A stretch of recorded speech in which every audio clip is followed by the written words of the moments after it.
comunicación con la doctora Betina Obando. Buenas tardes, doctora, ¿cómo estás? Buenas tardes, Lucas. Buenas tardes, Juan. Buenas tardes a toda su audiencia. Buenas tardes, Buenas doctora. tardes, Buenas tardes, doctora. doctora. Doctora, queremos conversar un poquitito. En estos días estábamos abordando el caso particular de una mujer que está recluida cumpliendo una condena y que tiene a su hijo al lado, ¿verdad? Cumpliendo también ese régimen de privación de libertad con ella, en cierta forma podemos decir eso. Y queríamos saber un poco cuáles son las condiciones o cómo se da, digamos, ese tipo de situaciones y en qué, a ver, en qué casos específicos se puede, por ejemplo, otorgar una postergación del cumplimiento de la condena cuando hay de por medio un menor. Bueno, realmente es súper interesante el tema que están trayendo a colación. En primer lugar, es importante resaltar que los niños se encuentran con su madre, no es que están en un hogar al lado de la madre. Sí, Ellos se encuentran dentro de un pabellón, por llamarlo así, que se llama, creo que Dulce Despertar o Dulce Amanecer, algo así, y están niños de lactancia hasta antes de cumplir los 5 años, que ya es la edad escolar obligatoria, por lo cual ellos tienen que ir a vivir con algún familiar, a cargo de algún familiar, o del progenitor en su defecto, a los efectos de que puedan, ¿verdad?, ser inscritos en un centro educativo. La gran mayoría de las mujeres, que no es la gran mayoría, realmente las mujeres que se encuentran con esa condición de tenerle a los hijos ahí, son aquellas que la causa penal con la cual están recluidas no tienen nada que ver con los hijos. O sea, ellas, por más que se encuentren privadas de libertad dentro de un proceso penal, siguen ejerciendo la patria potestad sobre sus hijos menores de edad. sí, En ese contexto, muchas de ellas tienen esa posibilidad, por llamarlo así, porque en su gran mayoría están solas, no tienen un familiar que se pueda hacer cargo de ese hijo. Y yo creo que la mirada que tuvieron la gente del Ministerio de Justicia para acceder a este pabellón, que ya hace muchos años, es que al no tener ellos tampoco una persona, los chicos también van a ir a un hogar albergue. claro. Entonces, por lo Ujú. menos esos primeros años de vida que pasen con la mamá, porque es un albergue que realmente está destinado a que estén niños. No hay que es cárcel, no hay barrotes, no es eso. Claro.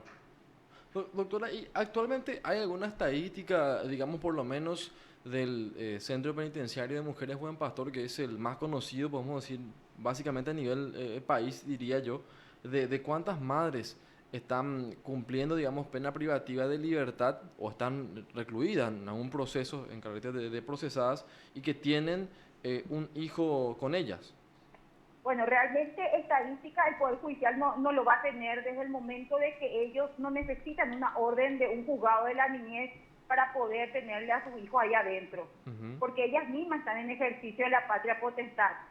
Cuando viene ese pedido al juzgado, cuando de repente yo tengo uno ahora mismo, porque la mamá me pide que su hijo menor venga a vivir con ellos porque ahora está a cargo del abuelo materno y de un tío. Pero, pero según refiere la madre a través de su abogada, ellos tampoco pueden hacerse cargo y la dirección del Buen Pastor le niega. Bueno, eso ahora está en pleno proceso, es librar oficio a ver la posibilidad de la albergabilidad, de si es cierto que no hay más lugar, Ujú. y también ver en qué condiciones el niño se encuentra con el abuelo y el tío. Sí, sí, sí, Porque sí. en lo posible, si puede estar afuera con alguien de la familia ampliada o una tercera persona bajo la figura de la guarda, realmente es lo ideal. Cuando no hay otra solución es cuando no existe esa tercera persona que pueda hacerse cargo, Y esos primeros años, repito, entre estar en un hogar, albergue, bajo el cuidado de terceras personas extrañas y con la madre, entonces entre dos males elegí el mal menor. Doctora, ¿no hay ninguna norma constitucional que esté siendo pisoteada con esta condición en la que viven los niños recluidos básicamente? Y te reitero, en ese sentido también entonces los niños que están en un hogar albergue están recluidos. O sea, si Sí, vamos a tomar taxativa y literalmente las cosas, es como lo mismo otra vez. Siempre claro, y cuando claro, también este no, lugar tiene que reunir condiciones en donde haya, que estén viviendo niños. claro, mi pregunta no es para incomodar ni mucho menos, pero No, no, no, digo no. nomás que aparte acababa de decir, elegimos el mal menor. Claro, porque Eh, lo ideal es que viva dentro de una familia, crezca y se desarrolle dentro del ambiente de un hogar familiar, no un hogar institucional. claro, dentro de un hogar, ya sea con la mamá, con el papá, con los abuelos, Con ese quien tipo de hogar, pueda ¿verdad? realmente, Ujú. claro. Y en este caso, ¿qué se sabe de los padres, por ejemplo, doctora? Del Y papá. te reitero, muchas veces no están reconocidos, otras veces también están recluidos. Ujú. Yo entiendo que para que ellos permitan que estén ahí los niños tienen que darse ciertas condiciones. Sí, sí, sí. Y una de Entonces, ellas es no tener esas terceras personas. entonces esto directamente pasa por una decisión administrativa Administrativa. del régimen de reclusión. Administrativa y según la DICUIDA, que es la Dirección de Cuidados Alternativos del Independiente del Ministerio de la Niñez, sí tendría que llevar un registro de estos niños, porque si bien se encuentran bajo el cuidado directo de la madre, no menos cierto que están dentro de un sistema De reclusión. de institucionalidad para ellos. Doc- Tendrían que llevar un recuento y sobre todo, como son también los encargados de verificar la alberguabilidad, que realmente algunas de las condiciones son ellos también, ellos tendrían que verificar si ese hogar, si ese pabellón reúne esas condiciones. Y en caso de que no se reúnan esas condiciones, doctora, ¿se puede optar por qué, por ejemplo? Y puede ser que estén con hacinamiento, puede ser que ciertos cuidados en los pisos, porque cuando hay niños hay que tener todos los cuidados en cuanto a la infraestructura misma, ¿verdad? También el tema de la alimentación,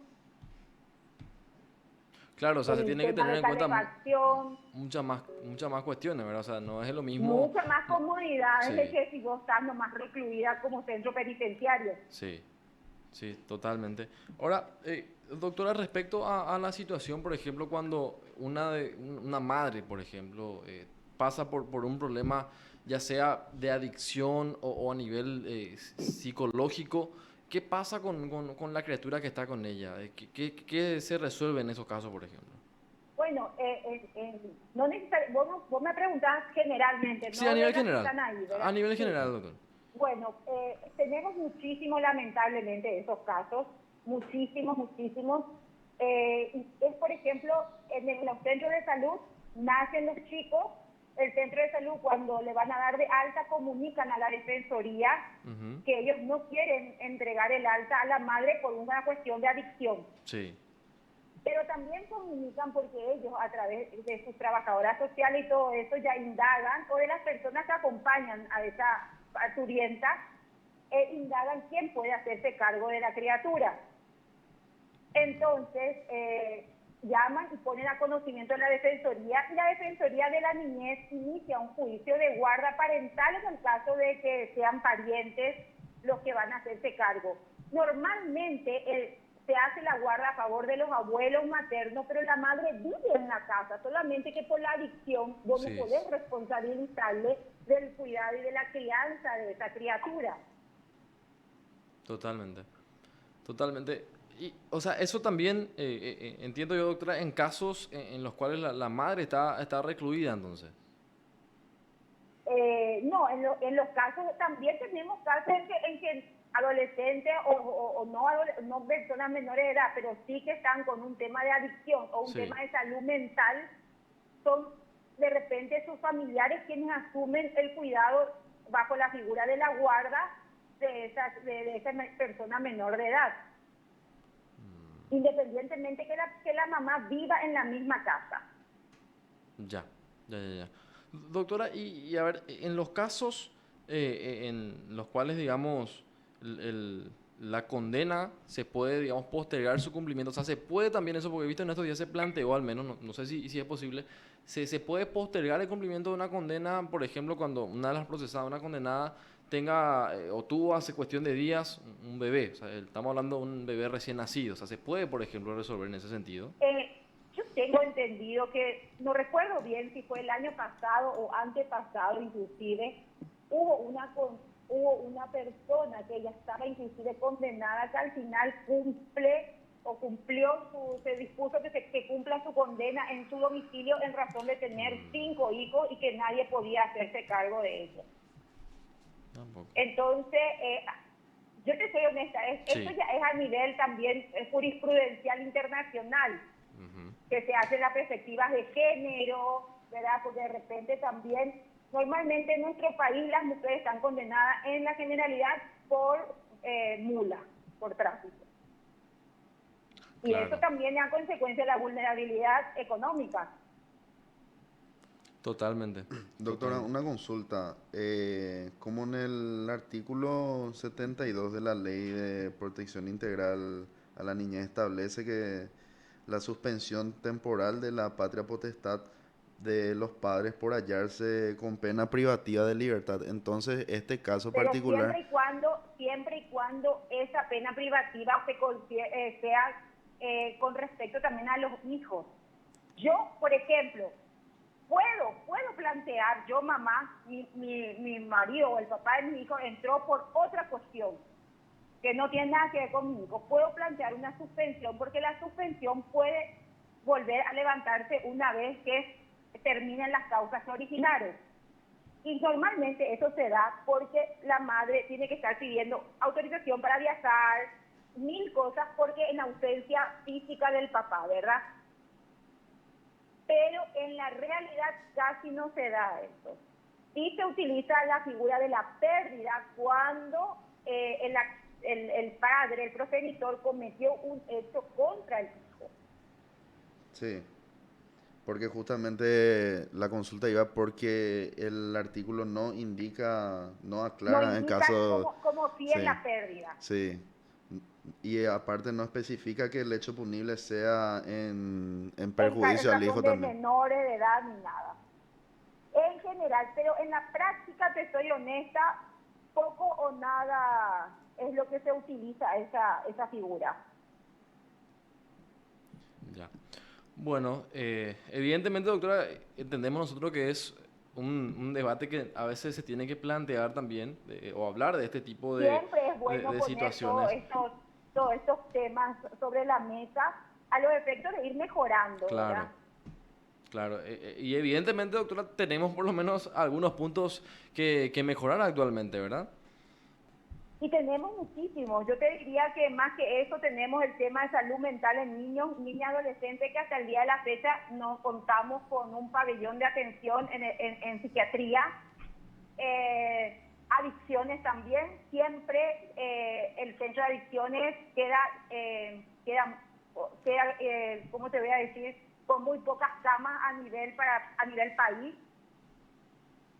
Y también la importancia de que muchas instituciones deben de descentralizarse, no estar todo centralizado en Asunción. Hay mucha Sí. gente que no tiene para pagar su pasaje. Claro, no termina Paraguay en calle última, como se dice muchas veces, Exacto, ¿verdad? tenemos el Paraguay profundo. Totalmente.